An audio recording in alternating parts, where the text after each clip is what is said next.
मेरे बच्चे, मैं जो आपको दे रहा था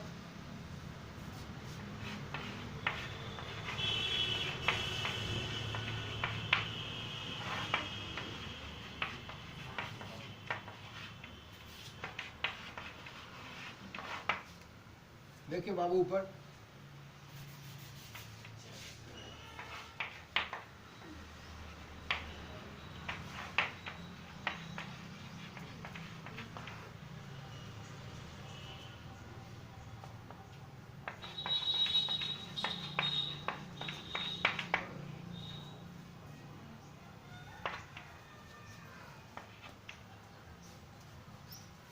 इस चीज को देखना है मेरे बच्चे।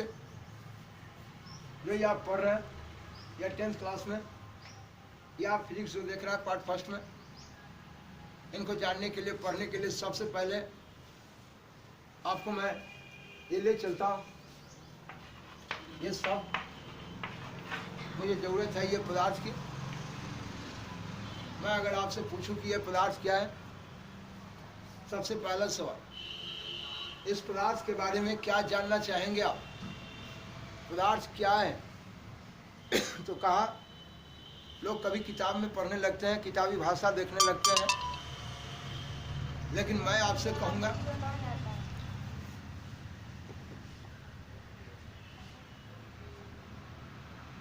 मैं आपसे कहना चाहता हूँ, जो ये किताबी भाषा लोग कहते हैं कि किताब में लिखा हुआ है पदार्थ की ये परिभाषा, फलाना ठिकाना ढेर सारे बात बोलने लगते हैं, जो ये लिखा हुआ है वो लिखा हुआ है। ऐसा थोड़े है कि किताब गलत लिख रहे हैं। लेकिन मैं अपने अंदाज में, मैं अपने कार्यक्रम में बच्चों को अपने अध्ययन से आपको बताना चाहता हूँ, यह पदार्थ, जब भी मैं बोलूँगा कि पदार्थ क्या है, आपका दिमाग वहाँ काम करेगा कि साहब पदार्थ जिसको आप इंग्लिश में सब्सटेंस बोलते हैं, पदार्थ जिसको इंग्लिश में आप सब्सटेंस बोलते हैं, या बोले पदार्थ, पदार्थ जिसको बोलते हैं सब्सटेंस इंग्लिश में। मैं पूछूंगा पदार्थ क्या है, तो मेरे बच्चे एक लाइन में ही आप सीधा जवाब दे सकते हैं कि पदार्थ वह है जो नेचर की संपत्ति, प्रकृति की संपत्ति, जिसे भगवान ने दिया है, नेचर में पाया गया, लेकिन जब तक उससे कुछ बना नहीं तब तक वो मेरा पदार्थ है। जब बच्चों से ये बात पूछिए कि भाई पदार्थ क्या, तो किताबी भाषा में ही, किताब में जो लिखा हुआ है वो तो बढ़िया सजा के बच्चों को ढंग से साफ साफ दे दिया गया, तो लोगों को ऐसा लगता है कि यही परिभाषा पदार्थ का ठीक है। और मैं इन बच्चों को ये बोलता हूँ तो लोग कभी कहेंगे कि नहीं, किताब में कहाँ लिखा हुआ है। आप किताब में नहीं, बल्कि अपने प्रैक्टिकली आप अध्ययन कीजिए, देखिए क्या कहता है। तो पदार्थ जो है वो नेचर की संपत्ति, प्रकृति की संपत्ति, यह भगवान ने दिया है, जिससे जब तक कुछ बना नहीं वो मेरा पदार्थ है। आप कहेंगे कुछ एग्जाम्पल बढ़ाइए, उदाहरण कुछ पेश कीजिए।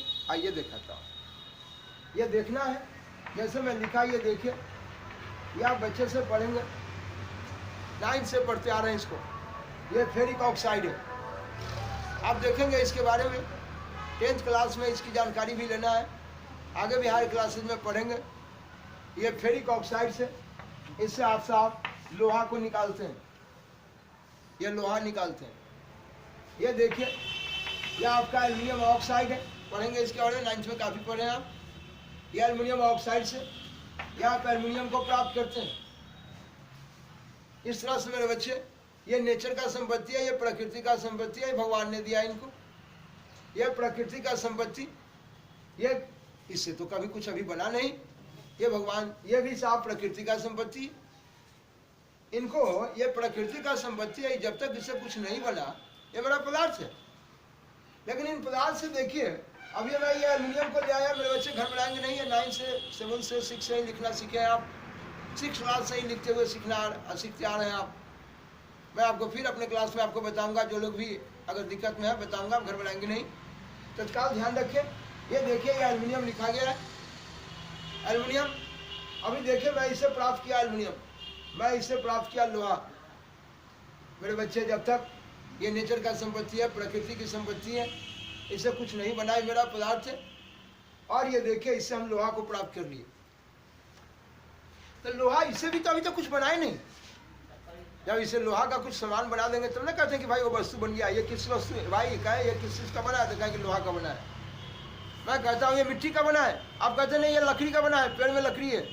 ये लकड़ी जब नेचर का संपत्ति है, भगवान ने दिया है। जब तक उससे कुछ नहीं बना तो कहते हैं कि भाई ये देखिए प्रकृति का संपत्ति है, ये पदार्थ है। लेकिन जब आप उससे बेंच, डेस्क वगैरह वगैरह खिलौना कुछ बनाते हैं तो कहते हैं अच्छा बताइए ये किस पदार्थ का बना है? तो आप बोलते हैं हाँ ये लकड़ी का है। कोई कहते नहीं ये लोहा का है। तो बोले पदार्थ नेचर का संपत्ति, प्रकृति का संपत्ति, भगवान ने दिया। जब तक उससे कुछ बना नहीं है तब तक वो मेरा पदार्थ। लेकिन जब आप कुछ बना दिए तो आप कहते हैं वस्तु है। कभी कभी कुछ लोगों का ऐसा कमेंट हो जाता है, कहते हैं कि भाई तो हम मनुष्य हैं, हम लोग हैं, तो हम लोग पदार्थ हैं, हमको भी तो भगवान दिए हैं। बिल्कुल आप सोच के देखिए, आप कोई वस्तु थोड़े हैं, हम कोई वस्तु थोड़े हैं। हमको जब भगवान दिए हैं तो हमें भी तो बनाए। 5 तत्व से मिलकर मेरा शरीर बना है, पढ़े हैं 5 तत्व से मिलकर बना है ना। और 5 तत्व से मिलकर बना है तो आप देखें यहाँ पर तत्व के बारे में आएंगे। ये तत्व रसायन की दुनिया में भी तत्व को पहचाने। पदार्थ का ये छोटा से छोटा कण देखे, ये मेरा तत्व है। तो बोले ये तत्व जो है, तो बोले जैसे हम कहते हैं कि आदमी का बच्चा आदमी है और गाय का बच्चा गाय है। क्या मेरे बच्चे ये पदार्थ है? इसका सिर्फ छोटा से छोटा कण ले लिए, लेकिन पदार्थ ही ना होगा। जैसे ये फेरिक ऑक्साइड का ये पदार्थ है, लोहा निकाले हैं उससे, पदार्थ ही है। अभी ये पदार्थ का छोटा कण जो ये तत्व है, तो तत्व भी तो आपका पदार्थ ही है ना। बोले ये चौक नेचर से लाए हैं, प्रकृति से लाए हैं, कहीं बनाए तो नहीं। और ये चौक का जितना भी आप छोटा छोटा डस्ट, ये देखिए डस्ट घूम रहा है, तो छोटा छोटा कण जितना गिरता है तो वो चौक का छोटा कण चौक ही ना होगा, हीरा तो नहीं हो जाएगा। मेरे बच्चे ये पदार्थ है, और ये पदार्थ का ये छोटा से छोटा कण भी, ये भी मेरा पदार्थ ही है। रसायन में आएंगे, इस सब पर ढेर बात करेंगे। अभी सिर्फ मुझे पदार्थ शब्द से थोड़ा भेंट कराना था, इसलिए मैं इनसे बात कर रहा हूँ कि पदार्थ नेचर का संपत्ति, ये प्रकृति का संपत्ति भगवान ने दिया। जब तक इससे कुछ नहीं बना, ये पदार्थ है।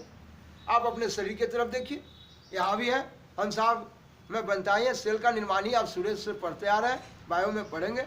DNA RNA वायरस, ये दोनों वायरस से मिलके आपका ये साहब बॉडी में ये साहब ब्लू एलगी का निर्माण करते हुए और सेल का निर्माण होता है।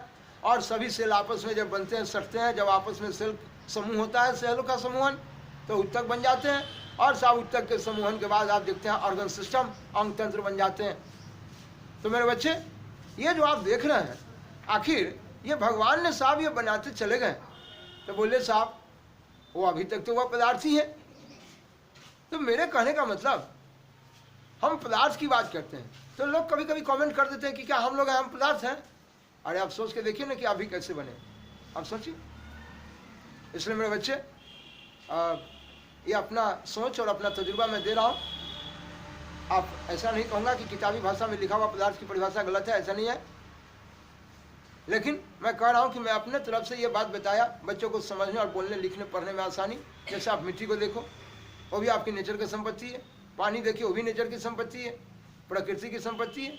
तो आप बोलते हैं कि मैं ये पदार्थ लिया है, मैं मिट्टी लिया है, जल को लेता हूँ, जब पढ़ता हूँ रसायन भी पढ़ता हूँ, तो मैं कहता हूँ कि मैं इस पदार्थ को ले रहा हूँ। बोले मैं बोला पदार्थ ना, नेचर का संपत्ति, प्रकृति का संपत्ति। तो मेरे बच्चे मैं जब जब बोलूँगा पदार्थ, कहूँगा है नेचर की संपत्ति है, प्रकृति का संपत्ति है, जिसे भगवान ने दिया है, जिसे प्रकृति ने दिया है, जिससे जब तक कुछ बना नहीं है, मेरा पदार्थ है। जी हाँ, आएंगे, ले चलते हैं साहब ये फिजिक्स पढ़ने के लिए।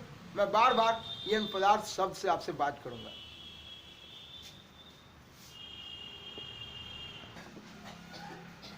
तो पदार्थ लिख के ऐसे दिए, लिखिए प्रकृति में पाया जाने वाला, प्रकृति में पाया जाने वाला, प्रकृति यानी कि आपने उसको कहा नेचर, ये प्रकृति, आप उसको बोले नेचर, भगवान बोलते हैं। प्रकृति में पाया गया, भगवान दिए उसको ना। प्रकृति में पाया जाने वाला, प्रकृति में जब तक उससे कुछ नहीं बनता है,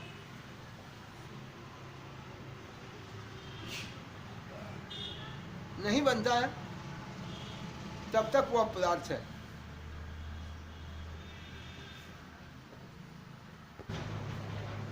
देखिए, भौतिकी की जो पढ़े थे, कितने बच्चे ये पूछने लगते हैं कि भौतिकी की परिभाषा बताइए। तो भौतिकी के बारे में, भौतिकी तो विषय वस्तु है, इनकी परिभाषा के बारे में आप यह ध्यान रखें। मैं कहना चाहता हूं कि ब्रह्मांड में जितनी घटनाएं होती हैं, ये घटना करने से एक अगर चलता है, कहीं रोड पर एक्सीडेंट कर जाता है तो उसको लोग बोलता है कि एक्सीडेंट कर गया। लेकिन यहाँ घटना कहने से मतलब कि कोई भी तरह का कार्यक्रम हो रहा है, उसको भी आप इंग्लिश में इवेंट बोलते हैं। तो प्रकृति में जो भी घटना हो रही है, नेचर में जो भी घटनाएं हो रही है, वो घटना में साफ आकर्षण और विकर्षण दोनों का अध्ययन होता है। उसमें सभी में आकर्षण और विकर्षण का गुण मौजूद है। उसमें दोनों घटनाएं दोनों देखा जाता है, दोनों पाया गया लगभग। अगर आपका कहना हो कि बताइए प्रकृति में जो घटना हो रही है, जो भी घटना हो रही है, उनके साथ अगर सिर्फ आकर्षण हो और विकर्षण न हो, आकर्षण हो और सिर्फ विकर्षण न हो, तो मेरे बच्चे, जिस तरह से फुटबॉल में देखते हैं हवा निकल जाने के बाद उसका ब्लोडर चिपक जाता है ना, सारी दुनिया फुटबॉल के ब्लोडर की तरह चिपक जाएगी।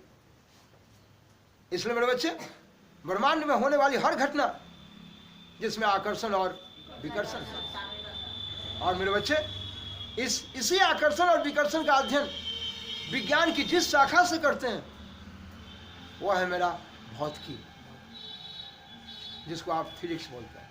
यानी ब्रह्मांड में होने वाली घटनाएं जिसमें आकर्षण और विकर्षण होता है। हाँ, मैं कहा कि अगर सिर्फ आकर्षण है और विकर्षण ना हो तो फुटबॉल के ब्लोडर की तरह सारी दुनिया चिपक जाएगी, हिलना मुश्किल होगा। और उस आकर्षण और विकर्षण का अध्ययन विज्ञान की जिस शाखा से करते हैं वो मेरा क्या है? भौतिक शास्त्र बोलते हैं ना। चलिए तो नीचे लिख लीजिए मेरे बच्चे। मैं अभी जिस पदार्थ की बात किया था उस पदार्थ में मैं आपको बताना चाहता हूं कि यह पदार्थ की अवस्था से क्या मतलब है और यह पदार्थ के प्रकार से क्या मतलब है। हम जो अभी आपको 10th क्लास फिजिक्स में स्टार्ट करने जा रहे हैं वो आपको, ये आपका लाइट चैप्टर है जिसके बारे में आप बोलेंगे कि ये मेरा प्रकाश है। ये लाइट चैप्टर, ये देखिए, ये मेरा प्रकाश बोलता है। आखिर ये प्रकाश क्या है? पहली बात मैं इसी को बताना चाहता हूँ। तो प्रकाश को समझने के लिए बताऊंगा, रास्ता दूंगा। इस लाइट चैप्टर को पढ़ने के लिए, प्रकाश को पढ़ने के लिए या किसी भी चैप्टर को पढ़ने के लिए मुझे ज़रूरत था पदार्थ के बारे में। बार बार आपसे पदार्थ की बात होगी, सब्सटेंस की बात होगी, सब्सटेंस बताया। सब्सटेंस की अवस्था के बारे में भी आपसे बात करूंगा, प्रकार के बारे में। अवस्था, यह पदार्थ की अवस्था और ये पदार्थ का प्रकार। मेरे बच्चे, ये जो पदार्थ की अवस्था है आप सभी बच्चे जानते हैं।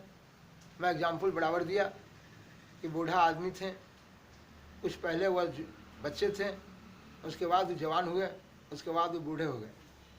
तो मेरे बच्चे, बूढ़ा, जवान और ये साहब बच्चे, यह तीनों उन मनुष्य की अवस्था है। मेरे बच्चे, आपने कहा कि देखो भाई मनुष्य की अवस्थाएं तीन हैं, ठीक उसी प्रकार पदार्थ की अवस्था से मिले तो वह पदार्थ की अवस्था में ये साफ ठोस, द्रव और गैस। अब पानी को बच्चे से पढ़े हैं, आएंगे पढ़ने के दरमियान जब फिर केमिस्ट्री चलेगा, कार्यक्रम होगा तो आपको ढेर सारा प्रोग्राम मिलेगा। आप देखेंगे ये पदार्थ की अवस्था में, ये देखिए ठोस जिसको आप सॉलिड बोलते हैं, यह ठोस, सॉलिड, द्रव, लिक्विड और ये आपका गैस। मेरे बच्चे, जिस पानी को हम देखते हैं, पानी को अगर फ्रीज कर देते हैं तो वह साफ ठोस हो जाता है, बर्फ हो जाता है। वह साफ मेल्ट कर जाता है, पिघल जाता है, पानी हो जाता है। और वह साहब और उसको वेपराइज कर दीजिए, वाष्पित कर दीजिए, खूब गर्म कर दीजिए। पढ़ेंगे इसके बारे में, सारी घटनाएं आपको भेंट होंगी। तो जब वह साहब काफ़ी गर्म करते गए, वाष्प बन गया। इस तरह से वही पानी अपनी बूढ़े बाबा की तरह अवस्था बदलता है। बच्चे से साहब जवान हो गए, जवान से साहब बूढ़े हो गए। उसी तरह से जो पानी था बेचारा द्रव था, जम गया, ठोस हो गया।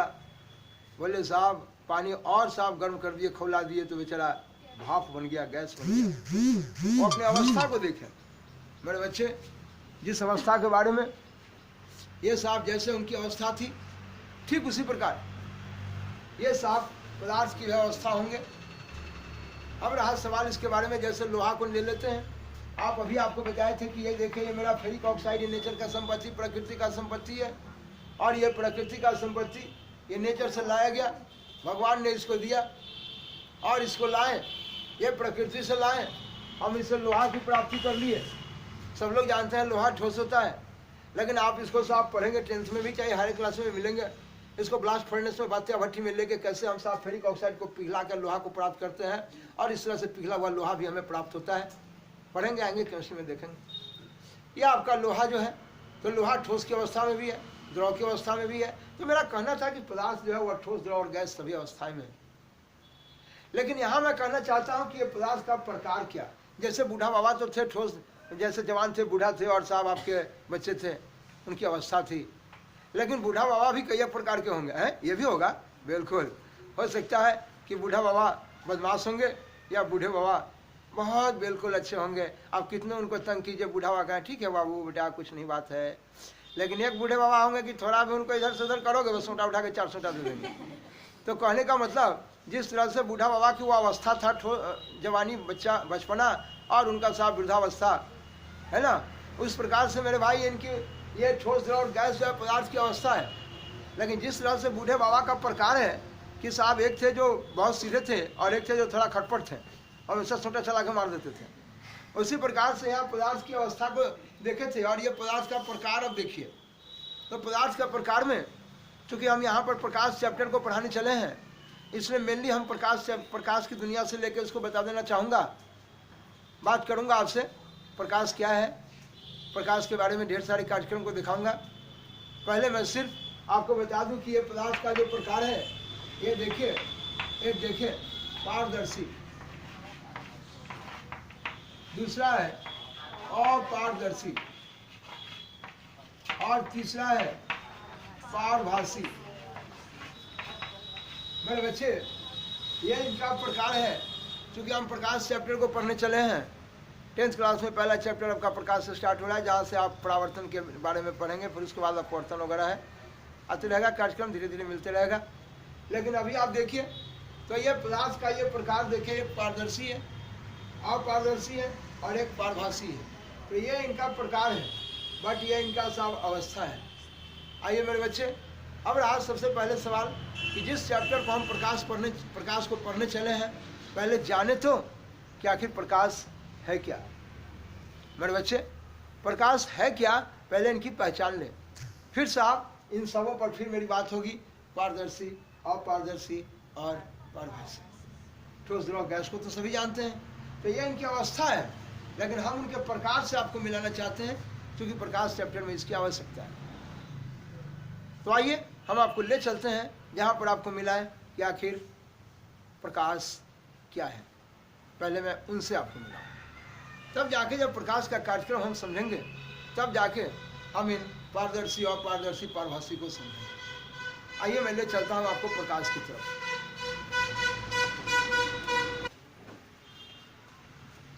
मेरे बच्चे ये जो प्रकाश चैप्टर आप देख रहे हैं,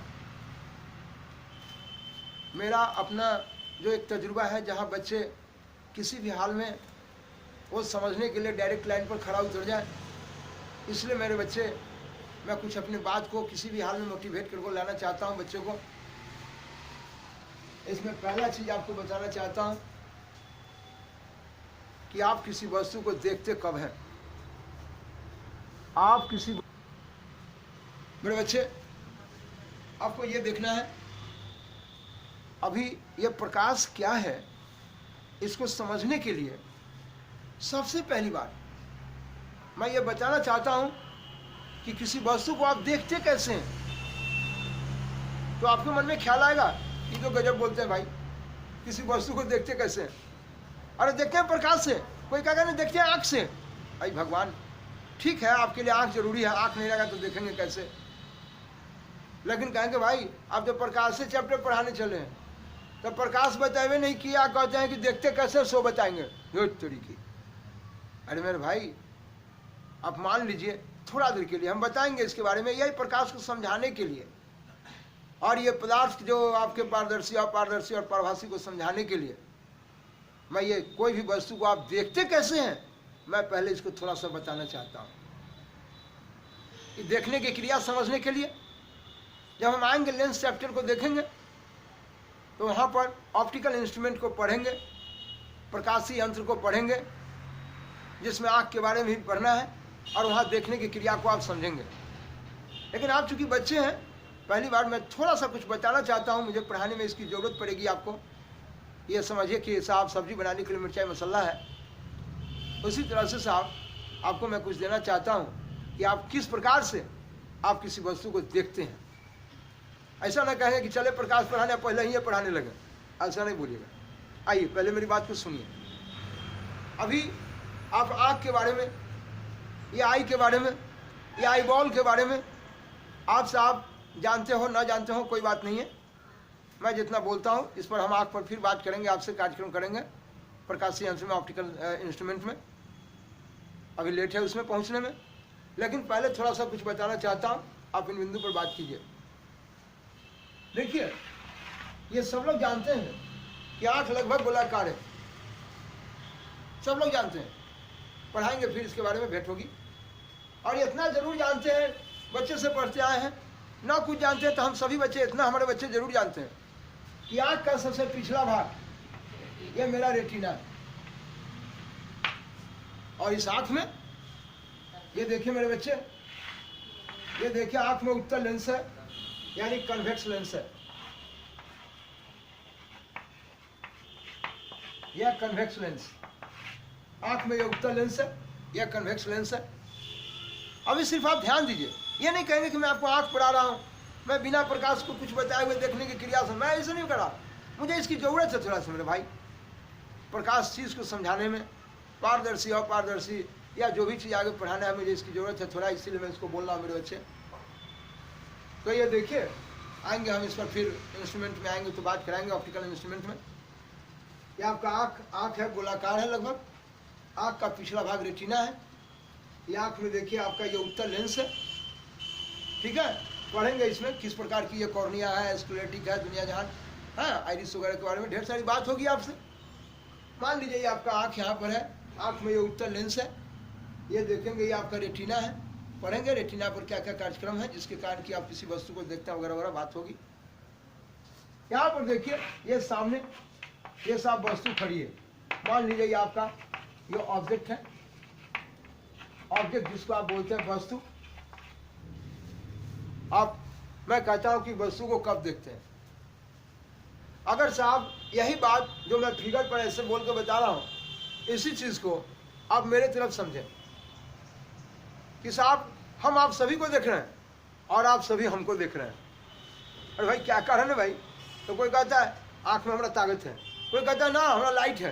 अरे चोरी की जाए आप, आखिर घटना क्या होती है आंख में देखने की, थोड़ा सा जब तक आप नहीं पढ़े हैं फिर भी थोड़ा सा बोलना चाहता हूँ, इन बिंदु पर ध्यान रखें। ये देखिए ये मान लीजिए आप वस्तु है, आप ही खड़े हैं, यहाँ किसी का आँख है, ये देखिए इस पर प्रकाश की किरण पड़ती है और ये प्रकाश की किरण इस पर पड़ेगी और प्रकाश की किरण इस पर से लौट के जाएगी और ये देखिए ये आँख में पार कर रही है, ये जा रही है, समा रही है, आँख में जा रही है और ये आँख में देखिए उत्तल लेंस है, आँख में उत्तल लेंस है, कन्वेक्स लेंस है। आइएगा इसके बारे में पढ़िएगा। ये जो कन्वेक्स लेंस है इसमें ये किरण जो जाती है, ये जाने के बाद पढ़िएगा कि ये इधर क्यों मुड़ जाती है, इसके बारे में जवाब है, पढ़िएगा बताऊंगा। ये साहब तीर का निशान बता रहे कि किरण आ रही है, ये वस्तु पर प्रकाश की किरण पड़ गई और ये लौट के आ रही है। मैं बताऊंगा कैसे लौटती है, कैसे क्या क्या होता है, सब पर बात करेंगे। उसी सब को समझाने के लिए मैं थोड़ा सा देखने की क्रिया के बारे में आपको बता रहा हूँ, ऐसी नॉर्मली रूप में बता रहा हूँ। ये प्रकाश, ये वस्तु है, ऑब्जेक्ट है आपका, इस पर प्रकाश की किरण पड़ गई किसी भी सोर्स ऑफ लाइट से, टॉर्च बारिए, तब बत्ती, बिजली बारिए, कुछ भी बारिए, प्रकाश की किरण इस पर पहुंच गई। प्रकाश की किरण यहाँ से लौट के आएगी और ये साफ देखिए ये लेंस में पहुंच गई, और लेंस में आने के बाद ये साफ भी यह अपवर्तन के बाद इधर मुड़ गई और इधर मुड़ गई। जानिएगा अपवर्तन क्या होता है, पढ़ाएंगे, भेंट कराएंगे। जब एक माध्यम से दूसरे माध्यम में गई दिशा में परिवर्तन प्रकाश का अपवर्तन है, पढ़िएगा वहाँ पर। अभी सीधे जानिए कि वस्तु से आई किरण और आने के बाद ये आँख में प्रवेश कर गई लेंस को पार करते हुए, और ये अपवर्तन के बाद रेटिना पर कट गई। ये दोनों किरण देखे यहाँ पर कट रही है। ये 8th क्लास से 7th क्लास से बच्चे इसको पढ़ते हैं। आप नहीं पढ़ के आए कोई बात नहीं, आप देखेंगे मिलेगा साहब यहाँ पर ये कार्यक्रम, इसी को समझाने के लिए बता रहा हूँ। और जब इससे निकलने वाली किरण साहब आई और इस जगह रेटिना पर कट रही है, तो हम लोग कहते हैं ये दोनों किरणें अपवर्तन के बाद जिस बिंदु पर कट रही है वही कटान बिंदु मेरा प्रतिबिंब है। और ये रेटिना पर प्रतिबिंब बन गया तो ये वस्तु आपको दिखाई देने लगा। इसका मतलब कि हमको आप सभी देख रहे हैं, इसका मतलब कि हम पर प्रकाश की किरण पड़ती है और प्रकाश की किरण लौट के आप सभी के आँख पर जाती है। वाह, क्या मेरे बच्चे अगर लौट के नहीं जाती? अगर देखिए मेरा चेहरा दिखाई दे रहा है, लेकिन मैं अपने चेहरा को देखिए मैं टोपी से ढक लिया, अरे भाई आपका चेहरा नहीं समझ में आ रहा है, मैं फिर ऊपर कर लिया, देखिए दिखाई देने लगा। इसलिए कि इस पर प्रकाश की किरण जब आती है, आइए जब यहाँ पर से प्रकाश की किरण पड़ने के बाद और ये लौट के जाती है, तो बोले लौटने वाली ये किरण प्रकाश की किरण, ये लौटने वाली है प्रकाश की किरण। यहाँ से एक दो नहीं अनंत किरण निकलती है, और ये अनंत किरणें जो निकलती है अब सभी की आंखों पर जाती है, और सभी की आंख पर जाके और ये आंख में जो उत्तर लेंस है इसको पार करते हुए और ये रेटिना पर पहुंचती है, और रेटिना पर जाके ये कट रही है, तो आप सभी हमको देख पाते हैं। और आप सभी से निकलने वाली किरण, आप सभी से आने वाली किरण हमारे आंख पर आती है, रेटिना पर कटती है, तो मैं आप सभी को देख पाता हूँ। आप कहेंगे कि भाई ये तो गजब की बात हो गई, यानी देखने की क्रिया आपने देखा कि जब प्रकाश की किरण इस पर पड़े और ये लौट के आपके आंख पर जाए तभी जाके आप मुझे देख पाइएगा। बोलिए अभी ये साहब ये कपड़ा से ढका हुआ है, देखिए ढका हुआ है कपड़ा से, लेकिन जब कपड़ा ढका हुआ है तो कहीं भाई हाथ दिखाइए, हाथ नहीं दिखाई दे रहा है। मैं कहा देख लो हाथ दिखाई दे रहा है। अच्छा हाथ दिखाई दे दिया, कब दिखाई दिया? जब यह हाथ पर प्रकाश की किरण पड़ती है तब। इसका मतलब जिसको देखना है उस पर प्रकाश की किरण पड़ना चाहिए और लौट के आपको आंख तक फिर पहुंचना चाहिए। इतना तो माथ में आ गया। बस हम देखने की क्रिया पर फिर बात करेंगे, ये अभी हमें जरूरत था थोड़ा सा, इसीलिए मैं इसको बताया था। तो बोलिए हम इस प्रकाश की किरण को देखें कि यहाँ से कैसे लौटती है, कैसे घूम जाती है, कैसे पार करती है, वो सब फिर पढ़ेंगे। अभी मैं सिर्फ बताया कि देखिए मान लीजिए कि ये लौट रही है, ये देखिए लौट रही है, और ये लौटने वाली किरण ये साफ देखिए लेंस को पार करते हुए रेटिना पर पहुंच रही है, और जो रेटिना पर करती है तो ये वस्तु मुझे दिखाई देने लगती है। और ये दोनों इस वस्तु से लौट के आने वाली किरण ये लेंस को पार करते हुए इस बिंदु पर कट रही है, यही कटान बिंदु उसका प्रतिबिंब है। जी प्रतिबिंब। अभी मेरे बच्चे आप जब हम आपको प्रकाश से ही नहीं भेंट कराए तो प्रतिबिंब क्या बताए, पढ़ाएंगे, भेंट कराएंगे, लेकिन अभी मैं प्रतिबिंब शब्द बोलूंगा तो आप समझेंगे कि वो इससे निकलने वाले, तो कहेंगे क्या द्वितीय किरण? नहीं, इस पर से ढेर अनंत किरण निकलती है, बहुत किरण निकलती है। लेकिन प्रतिबिंब लेने के लिए पढ़ाएंगे, बताएंगे आपको, जो लोग को पहले से दिया आप जानते हैं, कम से कम एटलीस्ट 2 रेज, 2 किरण। ये 2 किरणें कम से कम, ये देखिए अपवर्तन के बाद ये 2 किरणें इससे लौट के आई, और ये अपवर्तन के बाद या परावर्तन के बाद जिस बिंदु पर कटेगी वो कटान बिंदु प्रतिबिंब है। यहाँ पर अपवर्तन हो रहा है, बोले इसके बाद जिस बिंदु पर कटेगी वो कटान बिंदु प्रतिबिंब है। तो मेरे कहने का मतलब कि बोलिए किसी वस्तु को देखने के लिए ये जरूरी है कि प्रकाश की किरण पड़े, आप पर से प्रकाश की किरण आ रही है लौट के, कहेंगे कहाँ हमारा पर से लौट के जाइए, दिखाई ना दैया, इन्हीं के बारे में बात करेंगे अभी। तो जो लौट के आती है, अब मैं अपना आंख बंद कर लूँ तो क्या मैं आपको देख पाऊंगा? वो आने वाली किरण वो आंख में आके लेंस को पार करते हुए और रेटिना पर पहुंचना चाहिए, तभी जाके आप ये रेटिना पर कटेगा तो आप वस्तु को देख सकते हैं। ये आप बच्चे से पढ़ते आए, मुझे इसकी जरूरत थी इसलिए मैं इसको बताया था। अब मैं चलता हूँ, जब जब हम देखने की बात करेंगे तो आपका दिमाग जरूर काम करेगा, अच्छा प्रकाश की किरण इस पर से लौटना चाहिए और लौट के मेरे आँख पर आना अगर कि नहीं आए तो हम उस वस्तु को देख नहीं पाए। मेरे बच्चे, ये देखने की क्रिया सिर्फ समझाया हूँ, यहाँ से प्रकाश को मुझे समझाना है और पारदर्शी अपारदर्शी पारभासी पदार्थ के बारे में जानना है। इसके लिए मैं थोड़ा सा ही देखने की क्रिया आपसे बात किया था। हम फिर आएंगे साहब ऑप्टिकल इंस्ट्रूमेंट में, तो देखने की क्रिया पर जम के बात होगी, आपसे खूब बात होगी। लेकिन अभी मैं आपको बताने चलता हूँ कि साहब प्रकाश क्या है। जी, इसी को बताने के, इसी का इस्तेमाल करके बताऊँगा। आइए ले चलते हैं। पहली बार बताता हूँ प्रकाश क्या है।